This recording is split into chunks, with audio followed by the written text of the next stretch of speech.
Greetings, Eric Bakker. Thanks for coming back. How are you coping with your Candida Cleanse? Are you finding it hard to bear? Is it difficult? Are you having a lot of headaches or aches and pains? Do you feel like crap? Maybe you do. I don't know how you feel. I don't know who's watching these videos after time.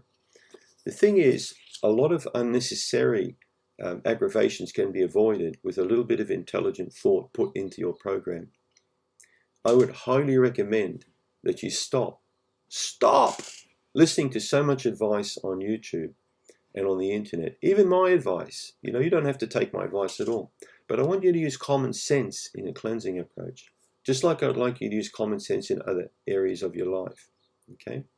Now, you don't walk in front of cars, or you don't jump off bridges, or you don't do dumb things like that, because you know you're going to get hurt, you're going to get injured. It's going to be instant pain. Now, with the Candida Cleanse, it doesn't happen like that. People jump head on into a Candida Cleanse, literally like they jump off a 10-story building into a swimming pool. They think everything's going to be okay. It's not going to be okay. If you've been chronically unwell for some time, it's very hard to gauge the level of toxicity in your body.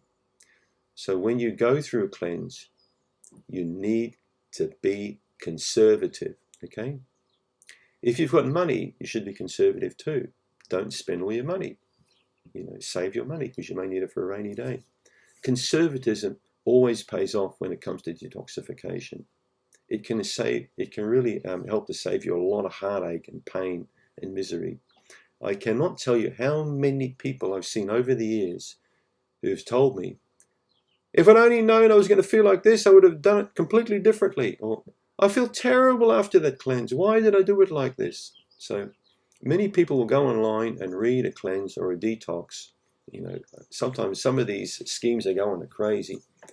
And I think there was a lemonade one recently where people were drinking lemonade or something. There are all these different types of cleanses and fasts and detoxes you can go on.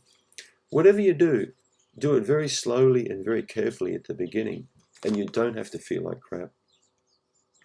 If you're not coping, my recommendations are for you to back off, stop for several days, and wait till you come right again.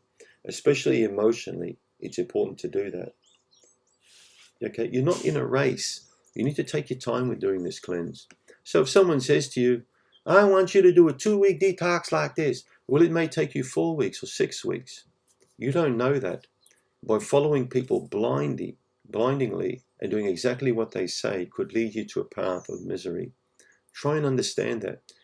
Try and gauge the sensitivity that you've got, how sensitive you are to taking things, for example. Look at how much time you've got to complete a cleanse. Look at the time of year you're doing it. Look at your occupation. Look at your lifestyle. Have you got children? Have you got a job? What are you doing? So try and work a lot of these things out mentally before you engage in a cleanse. Too many people do knee-jerk cleanses. They just jump into something really quick. I've seen this so many times. Or I've also seen people go from radical meat eating into very strong vegetarianism, literally overnight. And then, of course, they're going to feel not so good. So, what am I trying to say here? I'm trying to say here is most of your aggravations can be avoided with a bit of intelligence, insight, and careful planning. So if you're not coping well, it means that something's not really right. It means that you're either pushing too hard or you can't balance this cleanse properly with your lifestyle and occupation, for example. Try and pick an easy time to do the cleanse. If you've got several days off work or you've got time owing to you, is a good time to do that. And remember, I talked about cold turkey, I talked about warm turkey. So warm turkey tastes a lot better than cold turkey. Cold turkey tastes like crap. What does cold turkey mean? It means stopping something, okay, going cold turkey on alcohol, cold turkey on cigarettes. Don't go cold turkey on your diet. So meaning, don't just quickly stop everything and start a brand new plan. You're better off for a 10 to 14 day period phasing slowly something out and phasing something new in. It's the same when you start an exercise program. It's the same when you start a new job.